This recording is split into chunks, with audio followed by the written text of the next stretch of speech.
О том, как удалось ввести в заблуждение американского генерала, узнаем у самого автора розыгрыша. Гость студии Владимир Краснов. Здравствуйте. Здравствуйте. Как называть вас по паспорту, по прозвищу?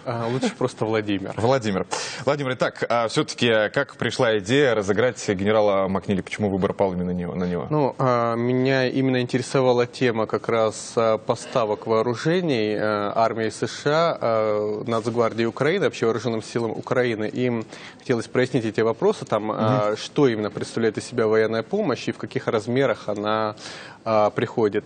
Ну и, собственно, я из своих источников узнал о тайной встрече министра Авакова и посла США в Украине, господина Пайета. Вот. И буквально после этой встречи мы дали контакты, якобы именно позвонили в посольство, дали контакты как бы министра МВД, его приемной службе протокола. И сообщили, что будем ждать звонка вот, по поводу как раз этой встречи. И на следующий день мне позвонили из протокола посольства, прямо из киевского посольства. И сказали, вот вы знаете, как раз на встрече с министром вашим, он как раз очень хотел пообщаться с кем-то из представителей Минобороны США, кто осуществляет поставку военной помощи. И давайте встретимся. То есть вот как раз в Киев прилетает генерал Макнили, он уже здесь, и значит он готов встретиться, лично пообщаться как раз именно по этому вопросу. Ну, естественно, я лично не мог встретиться с генералом, но посольство настаивало именно на личной встрече, то есть категорически буквально. Но пришлось несколько раз ее отменять, потому что министр в моем лице был очень занят, и все-таки мы договорились уже на телефонный разговор. Согласились, то есть на телефонный да. Они очень были против, конечно, но все-таки это произошло.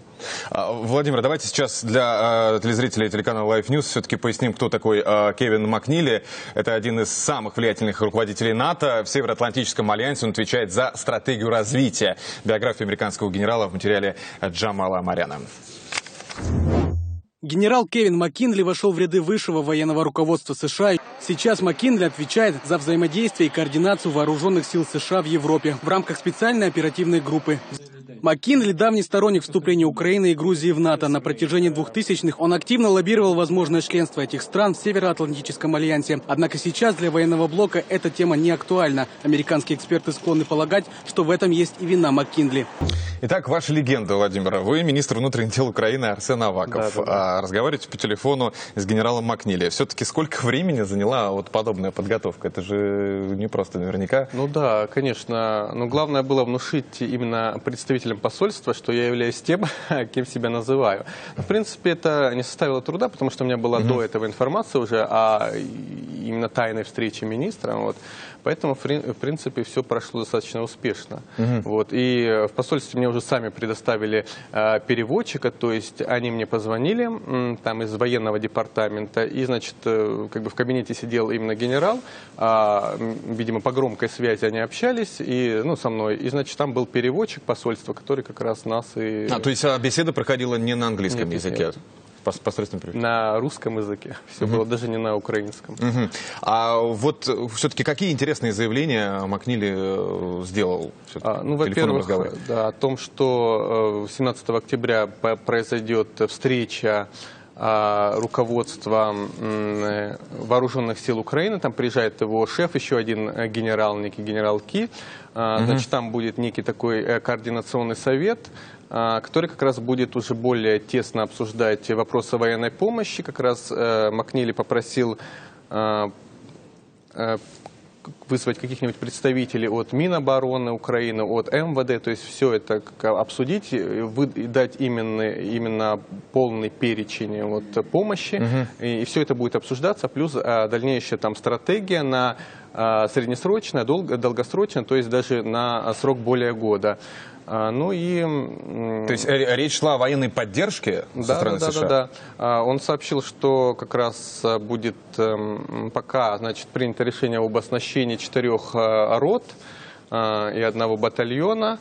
Плюс очень как раз они хотят, чтобы Украина приняла тех, кто, значит, военных экспертов, которые будут обучать украинские вооруженные силы.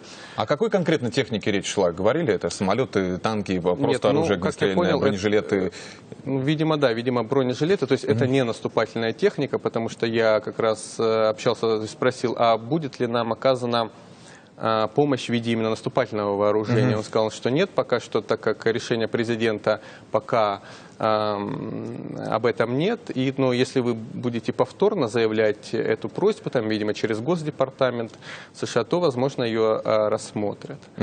А эта встреча 17 октября, еще раз, должна состояться? Должна состояться, якобы. Я не знаю теперь. Да, но речь шла на стороне Киева, да? Должно это все произойти? Да, это все должно произойти в Киеве, плюс там должны быть как раз представители разведслужбы США. Вот, они будут обмениваться как раз данными с представителями СБУ Украины. А Макнили сам предложил военную поддержку? Нет, он просто, как я так понимаю, именно обеспечивает вот тот человек, который курирует эту помощь, именно как представляя Минобороны США. А что касается России, упоминалась вообще в разговоре наша страна?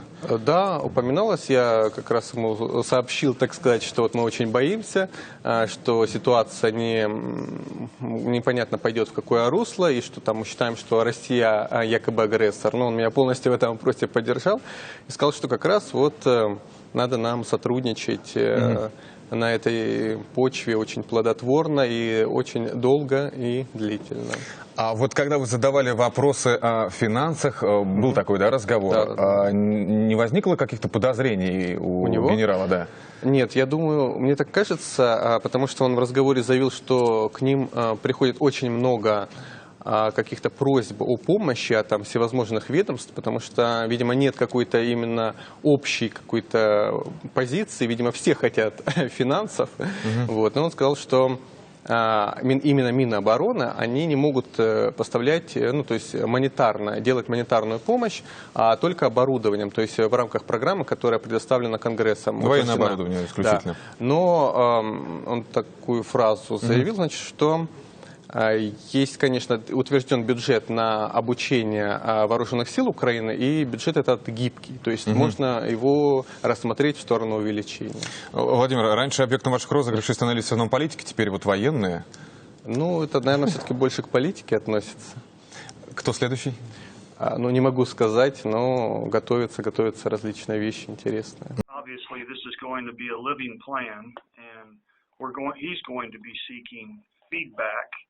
On Ukrainian input to that plan and to validate the requirements that have been identified. Основной список мы передавали через господина Купчина.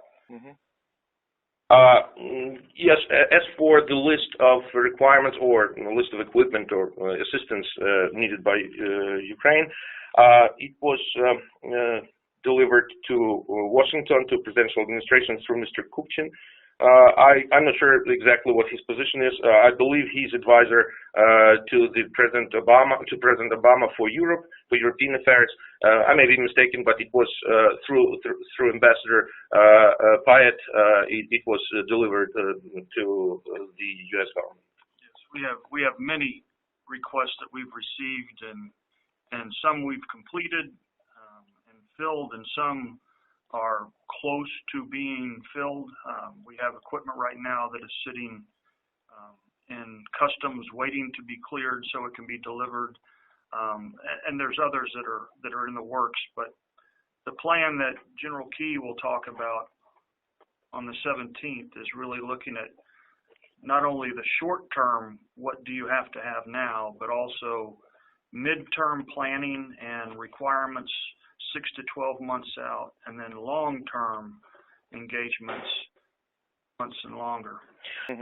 Ну да, это естественно, потому что, как вы понимаете, теперь Россия стала для нас основной угрозой, как это неудивительно было несколько лет назад, и теперь мы в опасности, потому что сейчас невозможно предугадать их дальнейшие действия, к сожалению. Поэтому Yes, you're quite right that we should not only think about today, but also think about future.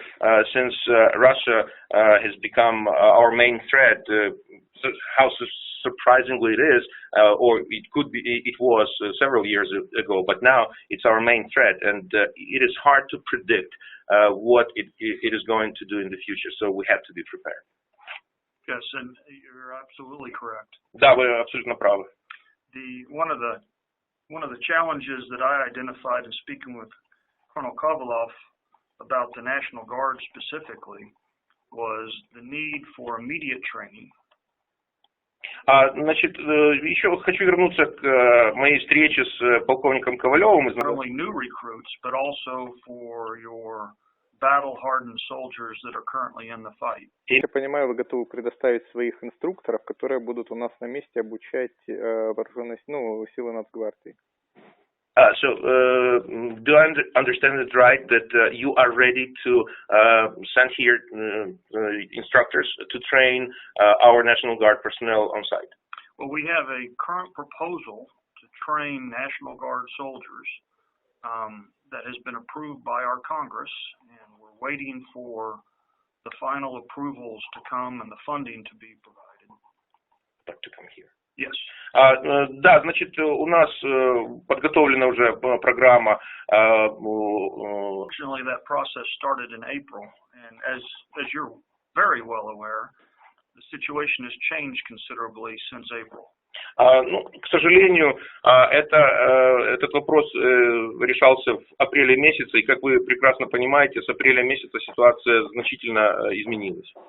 So we're looking at going back and reevaluating our proposal and seeing how we can change it to meet the current requirement, so that we can better meet your requirements and work within the existing resources that Congress has approved for us.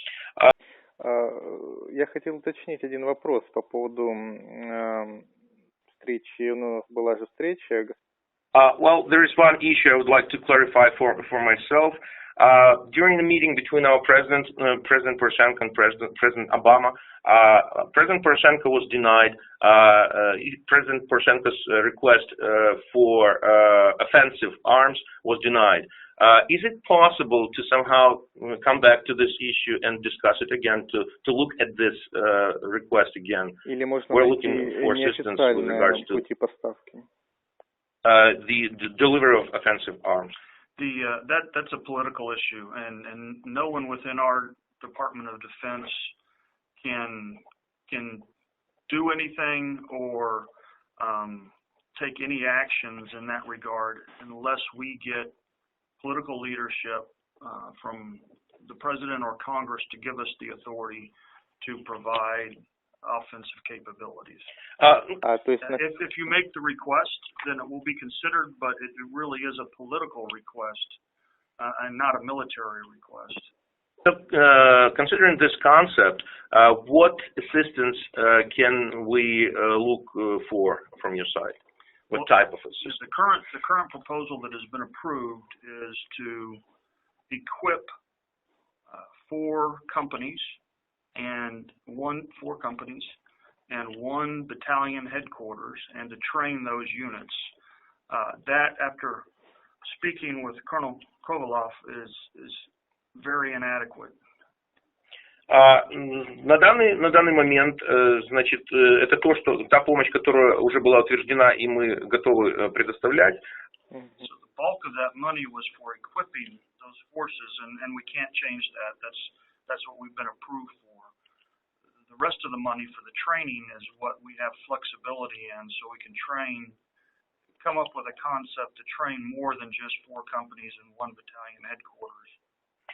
Это что касается, то есть деньги, которые были выделены на помощь. Unfortunately, this is just a result of the process to get the approval for the funding, taking the amount of time it takes, and the situation being much more dynamic than the process can respond to. So that's why we have to go back and reevaluate how we can meet your current requirements with a plan that is is based upon a totally different situation.